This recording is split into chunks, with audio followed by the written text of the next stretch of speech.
Hello and welcome back to my channel. My name is Elise. Thanks for joining me again for another Christmas in July card. This card features adorable stamps and dies from WPlus9, including the Holiday Houses stamp set. So here I am just starting out my card, stamping the houses using first a fine onyx black ink onto some Canson XL watercolor paper. I'm also stamping out these trees, and I'm going to be watercoloring these images today using really basic watercoloring. So here is my Gonzai Tanbi watercolor set. This is the set I'm going to be using today.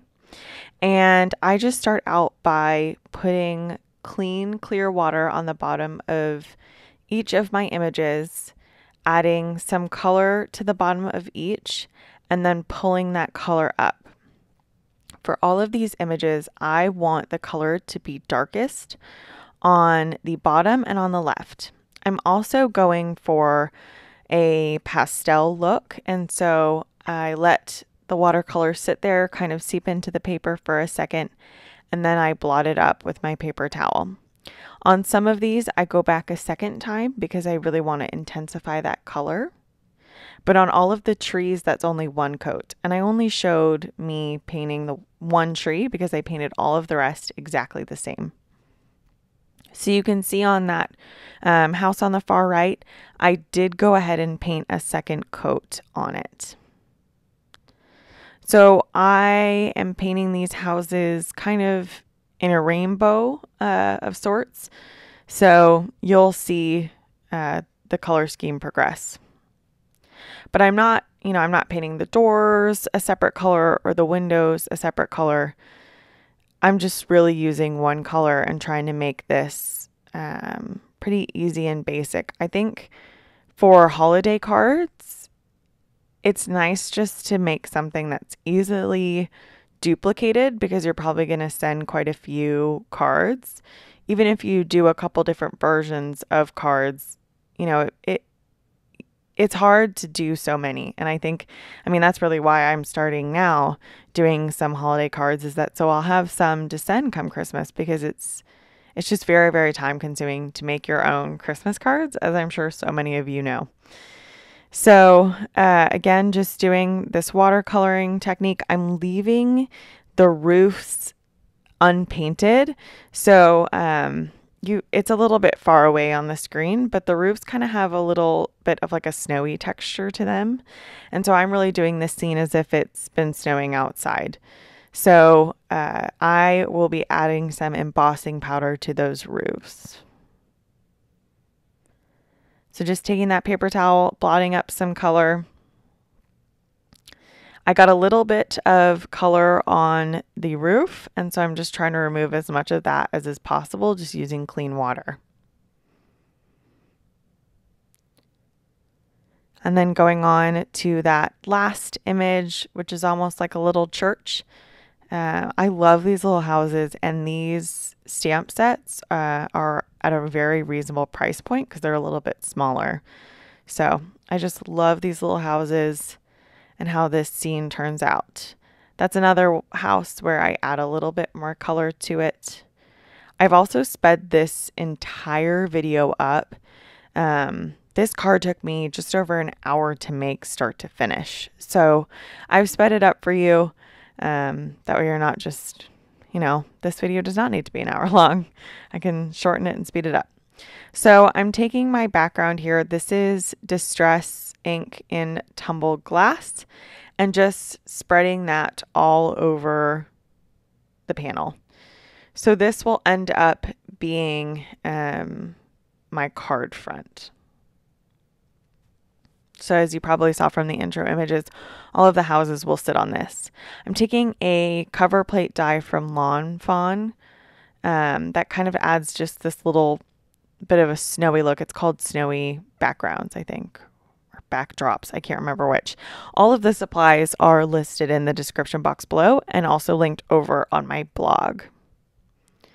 So just taking a plain white 80-pound Nina to back this with, so that will add the snow in, and using some Tombow Mono Multi liquid glue to adhere that on.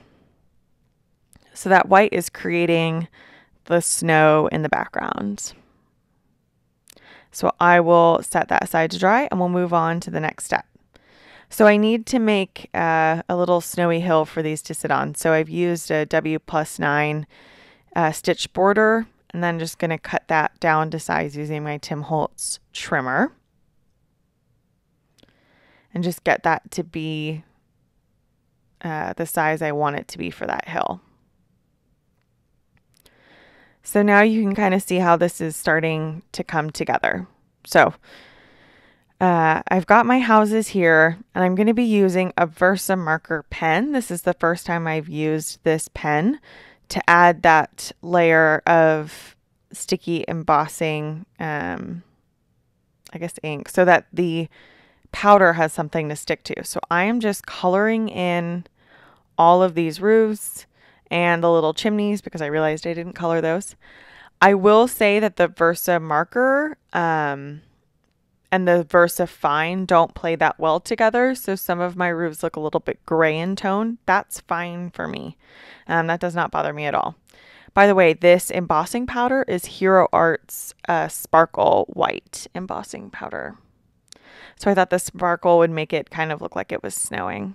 So I am just melting all of that powder, and I do go in with a second layer on all of the rooftops to intensify that embossed look.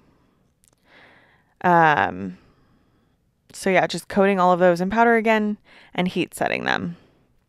And then I will be done with the roofs.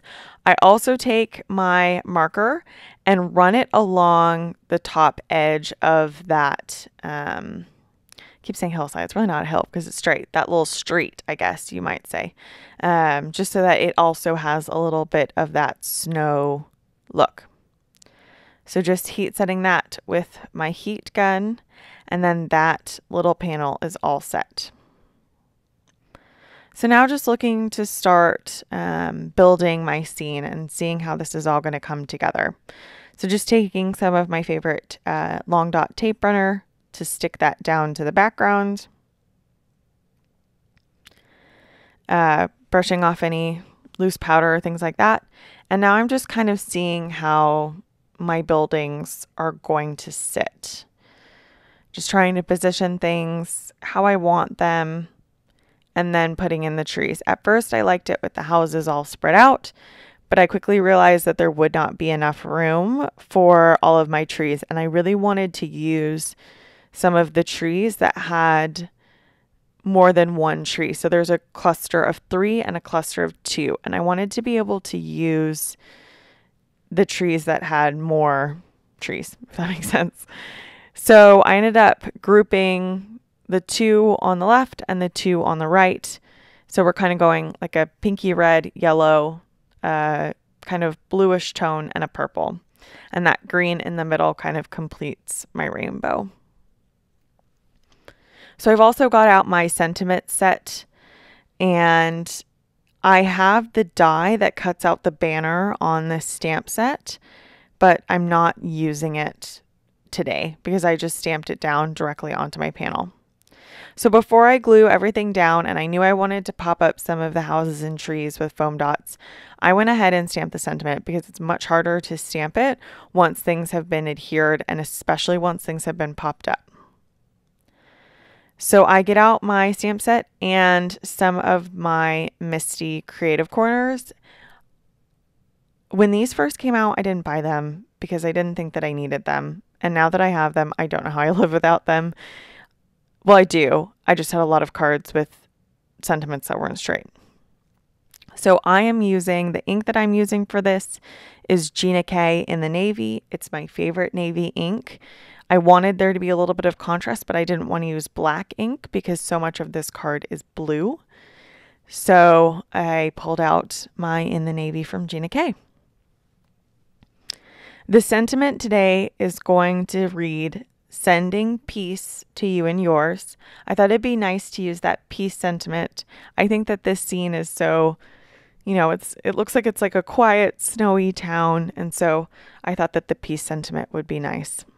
So once again, using those creative corners to position my sentiment, and just stamping that last bit. I really do like the sentiment set. It has a lot of buildable sayings. So you could do sending love to you and yours, which even then is not really a Christmas or a holiday sentiment at all. You can really do with it what you want. It also has a nice banner image that you can stamp, and then the die set will cut that out. So once again, just arranging the houses. I probably should have used some press and seal from Glad to seal that scene down when I had it laid out the first time, but I didn't. So I am just laying down those houses flat with some of that same adhesive runner. And I'm just tucking the houses underneath the street. So they kind of have a little bit of a porch on them. But if I left it so that the porch was overhanging, they look like they were kind of floating. And so I ended up just pushing them underneath, which I actually really liked the way that that turned out. So now I will be taking some foam squares. These are the 3D thin adhesive squares from Scrapbook Adhesives. These are my favorite foam squares. And even those small ones are a little bit too small for the tops of these trees. And so I just cut some in half. So just adhering all of those little bits. And then I will take off all of that adhesive backing and stick them down onto my scene. And that pretty much completes the card for today. Just using my Misty, this is my larger size Misty, to line up that panel and adhere it to a Nina 110-pound card base. And like I said, that really completes the cards for today. I hope that you are enjoying this series. Let me know in the comments down below what you'd like to see next, and subscribe to see more. Thank you so much.